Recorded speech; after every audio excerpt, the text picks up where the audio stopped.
இவர்கள் செய்கிறது என்னதென்று. அதெல்லாம் புதுசாக இந்த ஜீவன் வெளிச்சம் வந்த இதயத்திலிருந்து புறப்படுகிறது. சரி போயிட்டு போகிறாங்க, விடு, மன்னிச்சிரு. சரி உன் வாழ்க்கையுமே நீ மன்னிச்சிரு, கசந்து கொள்ளாதே. இப்படி பண்ணியிருந்தா நல்லா இருந்திருப்பேன், இப்படி பண்ணியிருந்தா நல்லா இருந்திருப்பேன், ஐயோ அப்படின்னு சொல்லி நினைவுகள் கொல்ல ஆரம்பிக்கும் போது உள்ளே இருந்து ஒரு ஜீவன் புறப்பட்டு சமாதானம் உண்டாவதாக விடு. தெய்வமாகிய கர்த்தரை தாண்டி எதுவும் நடக்காது, நீ அமைதியில் விட்டுரு. தவறை உணர்ந்து கொண்டாயே, பரவாயில்ல, இப்பொழுது உனக்கு நான் திரும்பவும் நன்மை செய்கிறேன். நம்பிக்கை இழக்காது. இப்படிப்பட்ட காரியங்கள் எல்லாம் உள்ளத்தில் நம்பிக்கை இழந்துராதுன்றது அதிகமாக உங்களுடைய உள்ளத்தில் வரும். சோர்ந்து போயிடாத, சோர்ந்து போயிடாத. ஹல்லேலூயா. இந்த ஜீவன் தான் நமக்கு உள்ள இருக்கு. அந்த ஜீவனை தொலைச்சிடக்கூடாது. அதனால தான் ஆண்டவர் சொல்றாரு, ரொம்ப ரொம்ப ரொம்ப முக்கியம். Heart is very important. நம்மளுடைய இதயங்களை நாம் ஆராய்ந்து பார்க்கிறோம். இன்று நம் உள்ளான இதயத்தை ஒரு முறை பார்ப்போம். மத்தேயு 15 ஏன் பாதுகாக்க வேண்டும்? ஏன் இந்த இதயத்தை பாதுகாக்க வேண்டும்? ஆண்டவராகிய இயேசு கிறிஸ்துவனுடைய மிக முக்கியமான ஒரு வசனம் 15வது அதிகாரம் 16வது வசனத்திலிருந்து வாசிக்கலாமா?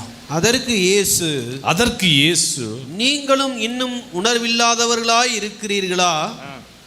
வாய்க்குள்ளே போகிறதெல்லாம் வயிற்றில் சென்று ஆசன வழியாய் கழிந்துவோம் என்பதை நீங்கள் இன்னும் அறியவில்லையா? வாய்க்குள்ள போய் வயிற்றுக்குள்ள போயிருது, டைரக்டா ஃப்ரம் மவுத். வாய்க்குள்ள போய் வயிற்றுக்கு போய் வெளியே நமக்கு போயிருது என்பதை நீங்கள் இன்னும் அறியவில்லையா?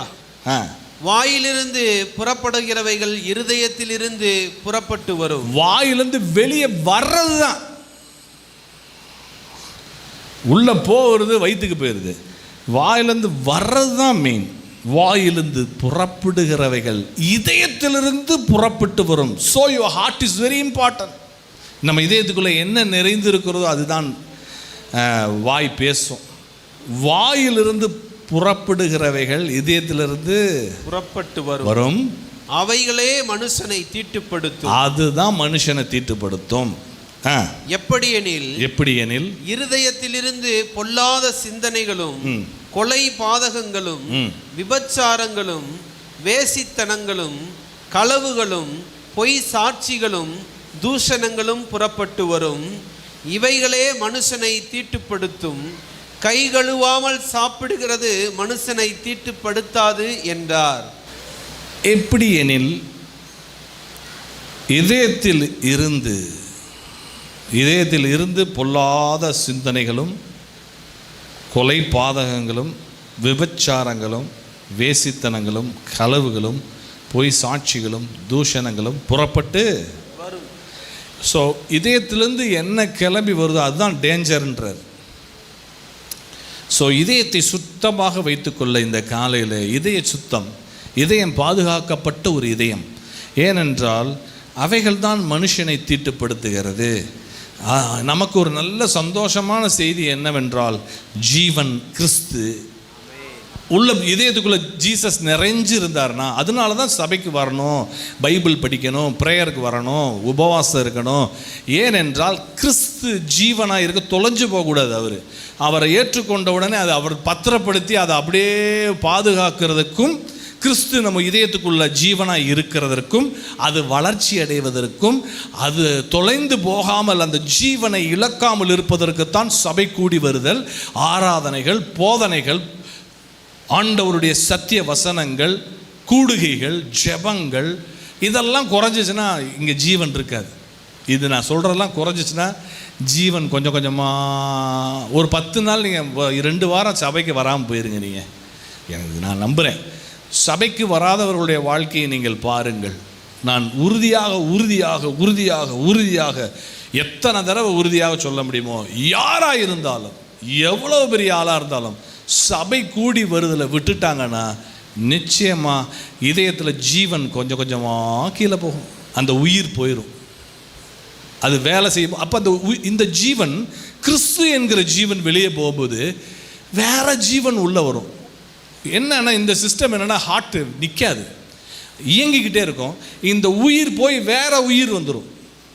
ஒரு 15 நாள் 20 நாள் நீங்கள் ஆலயத்துக்கு வராமல், ஆராதனைக்கு வராமல், தேவனுடைய பிள்ளைகளோடு பேசாமல் இருக்க இருக்க இருக்க தேவனுடைய காரியங்கள் சூழ்ந்த ஒரு சூழல், ஆண்டவர் இல்லாத ஒரு சூழல். ஆண்டவர் மக்கள் பேசுனா கெட்டது பேச முடியாது, தேவ ஜனம் அசிங்கமானது பேச முடியாது, ஆபாசமானதை பேச முடியாது. இது ஒரு பரிசுத்தமான கூட்டத்தோடு நீங்கள் இணைந்து செயல்பட இந்த ஜீவன் இதயத்தில் இருந்துக்கிட்டே இருக்கும். நீங்கள் அப்படியே நிற்க ஒதுங்க நீங்கள் பரிசுத்தவான்கள் ஐக்கியம், சபை ஐக்கியம், ஆண்டவருடைய கூட்டங்கள்லேருந்து அப்படியே ஒதுங்க இந்த ஜீவன் அப்படியே குறைஞ்சிட்டே வரும். இது நிச்சயம். அப்படியே குறைஞ்ச உடனே என்ன ஆகும்? பயம் வரும், திகில் வரும், எல்லா கெட்ட எண்ணங்களும் வந்துடும், மனம் விட்டுவிடும். என்னத்தை ஆண்டவர்னு சொல்லும், என்னத்தை கண்டேன் என்று யாராவது இங்கே சொல்லி இருந்தால் உங்களுக்கு இந்த செய்தி for you, the message is for you.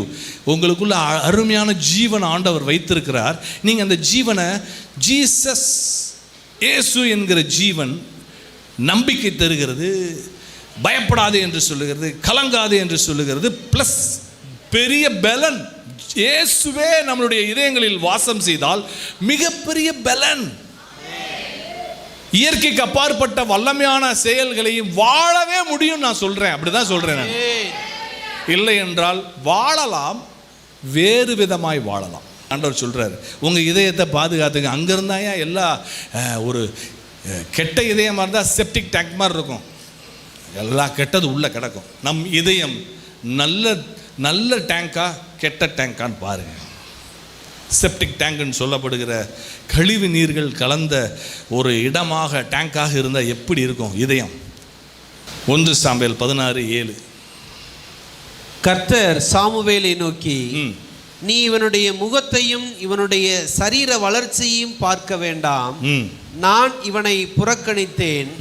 மனுஷன் பார்க்கிறபடி நான் பாரேன், மனுஷன் முகத்தை பார்ப்பான், கர்த்தரோ இருதயத்தை பார்க்கிறார் என்றார். மனுஷ முகத்தை தான் பார்ப்பான், அவனுக்கு இதயத்தை பார்க்கிற பழக்கம் கிடையாது. ஆண்டவர் பார்க்கிறார், இதயத்தை பார்க்கிறார், அப்படியே பார்க்கிறார். நமக்கு அப்படி இருந்தால் நல்லா இருக்கும்ல. ஆனால் இதயம் முகத்தை பார்க்கும்போது நல்லா இருக்கு, இதயத்தை பார்த்தா பயமாக இருக்கு. ஆனால் இந்த இதயத்தை பார்க்கணுமே. சமூக வலைதளங்களில் பேசுகிறதில், பழகுகிறதில் மிகப்பெரிய போலித்தனம் வந்திருக்கிறது.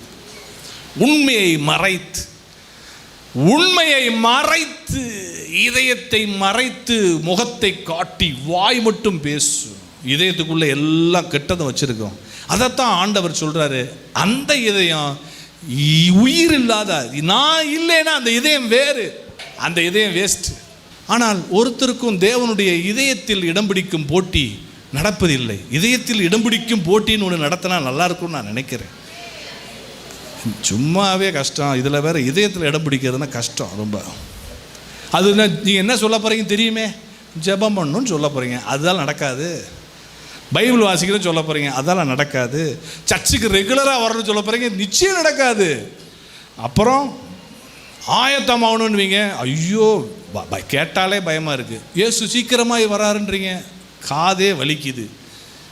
இப்படியெல்லாம் இருக்கும்போது நமக்கு நிச்சயமாக இந்த காலங்களில் ஆண்டவர் ஒரு நல்ல இதயத்தை தான் எதிர்பார்க்கிறார். அந்த இதயத்தை தான் ஆண்டவர் ஆசீர்வதிக்கிறார். அந்த இதயத்தை தான் கர்த்தர் ஆசீர்வதிக்கிறார். இப்போ நான் பேசுகிறேன், உள்ள ஒவ்வொருத்தருடைய இதயத்தையும் கர்த்தர் செக் பண்ணியிருப்பார். எல்லாரும் அதிர்ச்சியானவைகள்லாம் இருக்குது, நாங்கள் வெளியே சொல்ல முடியாது. கெட்ட இதயங்கள்லாம் இருக்கு, கெட்டு போனவைகள்லாம் இருக்கு. ஆண்டவர் தான் அவைகளை மாற்ற வேண்டும். காயம் கட்டுகிறவரும் உடைந்த உள்ளங்களை தேற்றுகிறவருமாய் இருக்கிறார். அதே நேரம் உள்ளங்களையும் இதயங்களையும் பார்க்கிறவராக இருக்கிறார். ஏன் பாதுகாக்கப்பட வேண்டும் என்றால் இதயம் முக்கியம். Heart is very important. என்ன பாஸ்டர், இதயம் நல்லா இல்லைன்னா என்ன ஆகும்? இதயம் நல்லா இல்லைன்னா சமாதானம் இருக்காது, சந்தோஷம் இருக்காது, நிம்மதி இருக்காது, எப்போ பார்த்தாலும் கஷ்டமும் கவலையுமாக இருக்கும். ஆண்டவருடைய பரலோக தேவனுடைய செயல்களை நம்மளுடைய வாழ்க்கையில் பார்க்க முடியாது. ஆண்டவர் நம்மோடு டீல் பண்ணுறதை நம்ம பார்க்க முடியாது. இந்த கடைசி காலத்தில் நிச்சயமாக நம்முடைய இதயங்களை ஒரு தடவை நீங்கள் செக் பண்ணுங்க.